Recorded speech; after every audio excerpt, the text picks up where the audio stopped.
Mas ele diz assim: a modernidade, ela queria a revolução cêntrica, a revolução capitaneada por uma classe. E em 1968 nós percebemos que havia uma possibilidade de revolução policêntrica, em que era possível juntar negros norte-americanos com estudantes brasileiros que lutavam contra a ditadura, mulheres da classe média americana que não queriam seus filhos no Vietnã, né? Intelectuais na Tchecoslováquia que lutavam contra o comunismo, e, portanto, na chamada crise de 68, havia uma policentralidade possível para a revolução. A ideia de que vários radicais poderiam se juntar e criar uma outra coisa. A modernidade não viu isso. Porque as mulheres da classe média americana, elas estão indo à luta não por razões econômicas, mas por razões afetivas. Os negros norte-americanos, os Black Power, não estavam indo para a revolução porque eles se sentiam proletários. Eles estavam indo para o embate por questões étnicas, por questões raciais. E Marx não viu questão étnica e nem racial, e muito menos afetiva, na revolução proposta no século XIX. Então, a todo momento, Lefebvre está dizendo: a modernidade tem um problema, porque a modernidade não olha para o pequeno, a modernidade não olha para os lugares, a modernidade não olha para os fragmentos. Exatamente o discurso pós-moderno de hoje, né? Contra a metalinguagem, contra a metanarrativa, contra a possibilidade de uma visão única e teleológica para a história. Na verdade, põe o próximo para mim.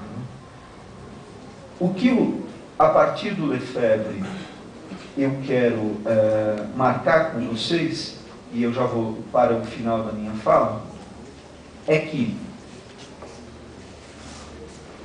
a pós-modernidade, ou pelo menos a sua versão contemporânea, ela de fato nos abriu para um campo de discussões importantes.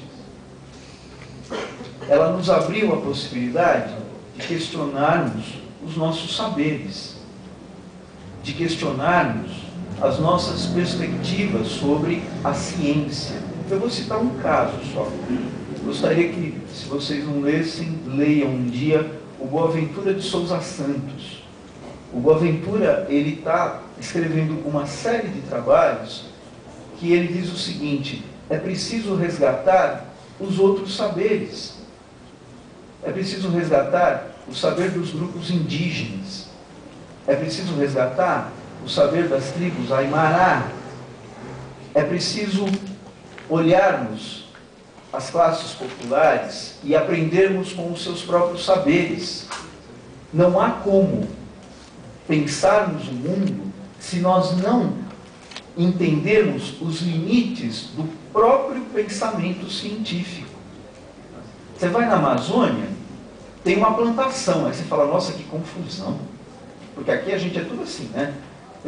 A terra certinha, bonitinha, cheia de ervinha, cheia de plantinha, uma atrás da outra. Você vai na Amazônia, a plantação está embaixo da árvore, né? Não é racional, não é científico. Você vai falar com o cara e ele fala: não, aqui tem chuva ácida, meu caro.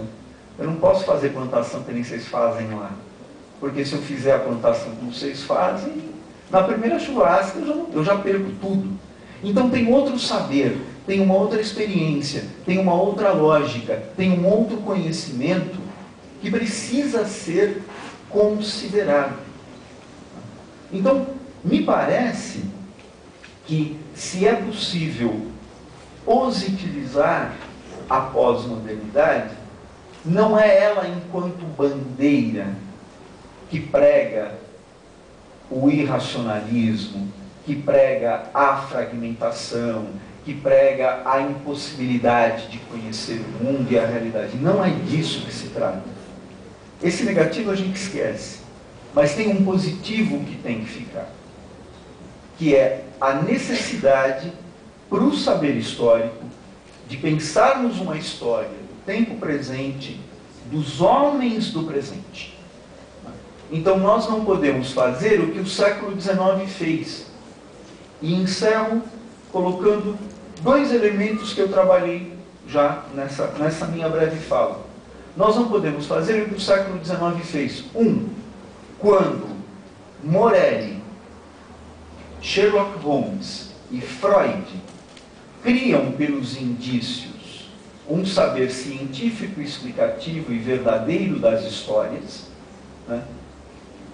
E criam isso na desqualificação do saber popular, né?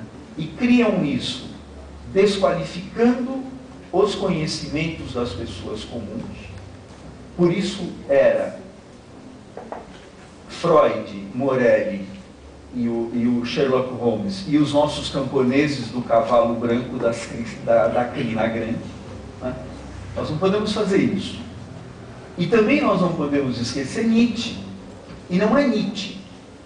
Nós não podemos esquecer que o conhecimento, ele parte de uma materialidade que é o corpo. E, portanto, não há racionalidade que dê conta das minhas necessidades. Se eu não olho para vocês e eu não vejo receptividade, vai de um jeito. Se eu olho para vocês e eu vejo receptividade, vai do outro. Por quê? Porque o corpo fala. As expressões estão aí. Então não há como pensar um conhecimento que ele possa dar conta da multiplicidade de outros que estão no meio do caminho. Eu não estou aqui levantando a bandeira da pós-modernidade, mas eu estou dizendo, a pós-modernidade tem algo de positivo, porque mais uma vez ela vem nos colocar, né, um limite do moderno, do conhecimento científico e da possibilidade que ele criou, né, em explicar as totalidades, e não conseguiu. E o fato de não ter conseguido vai provocar que talvez daqui a alguns anos venha um novo Fukuyama, um novo Lyotard, né, um novo Hayden White e tantos outros se posando de novos, de radicais, né, quando na verdade eles continuam sendo filhos da modernidade, como todos os outros anteriores também o foram. Era isso. Obrigado.